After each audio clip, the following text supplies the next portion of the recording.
Good morning, viewers. Today we're diving into a case that has shocked and stirred the nation, the murder of Willis Ayeko, the HR director of Wells Fargo. The recent developments are disturbing yet intriguing, and I invite you to follow closely as we unravel the latest details. The DCI has just arrested the fifth suspect in this case, but let's pause to consider the twist here. Although 5 suspects were initially linked to Ayeko's murder, only 3 are currently in custody. Why, you might ask? Because 2 others died under rather unusual circumstances. One of these suspects, Robert Wakolo, met his end in a gunfight with police. Now, here's what we know so far.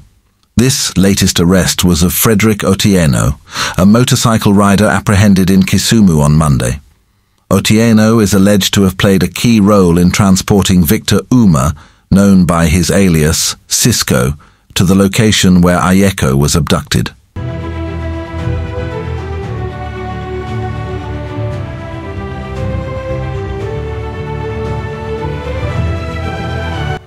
In custody alongside Otieno are Uma and a female associate connected to Wakolo, who it appears was also linked to Ayeko's murder.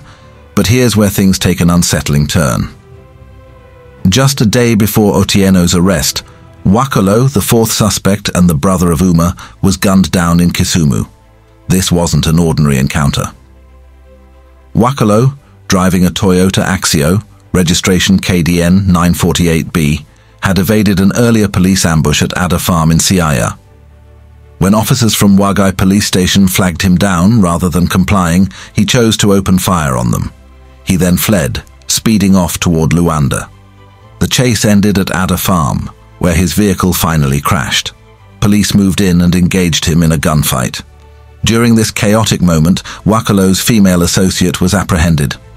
Here's an important detail. The firearm police recovered from the scene. It was reportedly the very weapon stolen from Ayeko on the night of his murder. Unfortunately, the woman, whose identity the police have yet to release, later died in a hospital in Yala. Ladies and gentlemen, the murder of Wakolo at that hotel raises more questions than it answers. Why such drastic measures to silence these suspects, and could this case go deeper than we've been led to believe? Hang tight, because this is just the beginning. I have some questions, and together we're going to peel back the layers and see where this story truly leads.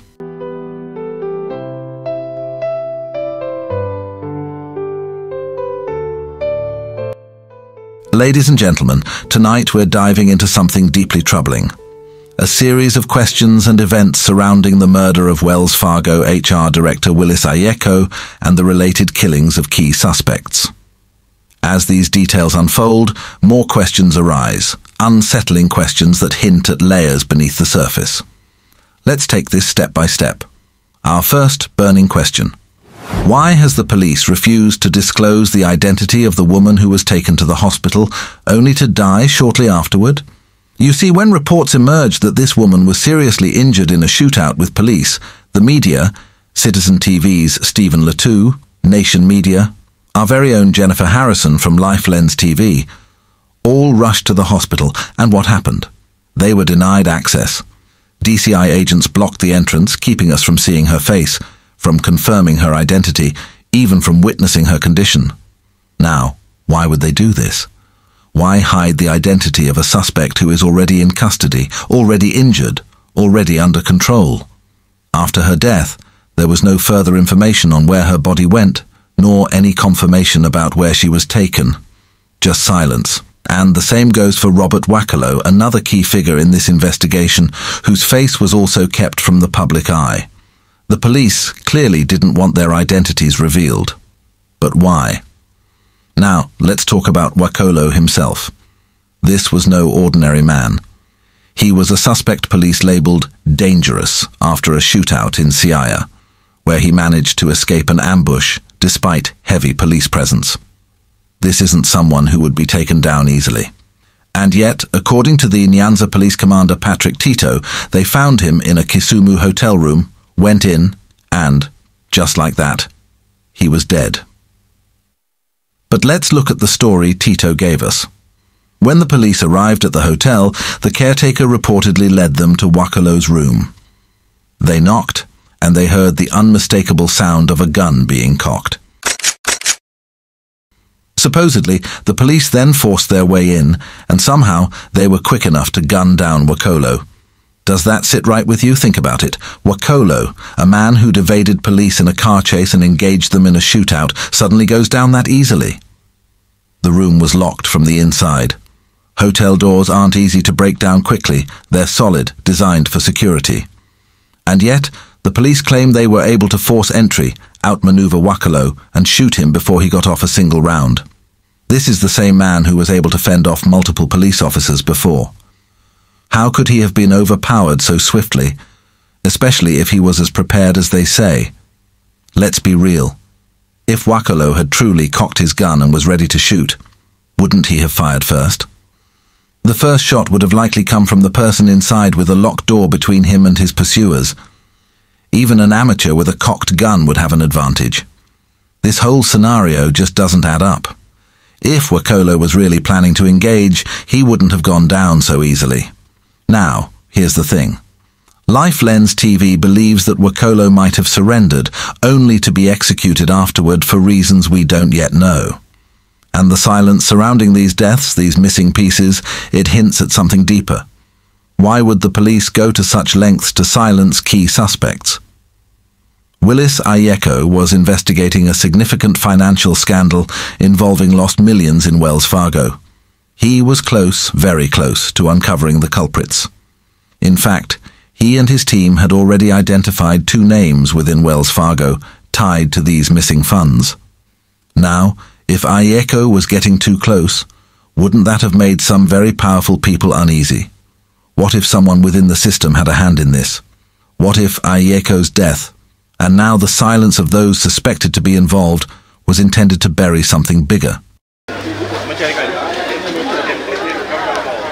Ladies and gentlemen, if you've been following this case closely, here's another piece that doesn't quite fit. Let's think about how quickly the police have managed to locate and arrest these key suspects. 5 prime suspects, all rounded up in just a matter of days. Now, on the surface, this might sound like a well-coordinated effort, but is it really that simple? Usually, in cases like these, tracking down a gang isn't easy. These are individuals who know how to cover their tracks, especially when they're involved in something as serious as murder and heists. And yet, in this instance, we're seeing arrests come through almost overnight. Could it be that someone within the system is helping make this happen? That someone on the inside knows exactly where these suspects are and is giving the police a head start? It's one thing to leverage modern technology for tracking, but it's another to wrap up an investigation this quickly, especially against suspects skilled at evasion. Lifelens TV believes that the speed and precision here are unusual, to say the least. We're not saying it's impossible, but in cases like these, where high-stakes money and murder are involved, arrests rarely come without twists and turns. This isn't usually a walk in the park. Yet, here we are, key suspects, captured like it's routine. Why so fast? Why so efficient? Who's orchestrating this behind the scenes? Ladies and gentlemen, could there be someone in the shadows, someone in power who's making sure these suspects don't stay in hiding for too long? Someone who's perhaps connected to the very mystery Willis Ayeko was investigating? We're putting this matter out there for you, our esteemed viewers. What's your take? Why are key details in this case so heavily guarded? And why are those who might know more suddenly silent? Drop your thoughts in the comments below, and let's keep digging for the truth together. Inshallah, we'll see you in the next video. Alhamdulillah, we've reached the end for now. But rest assured, there's more to come.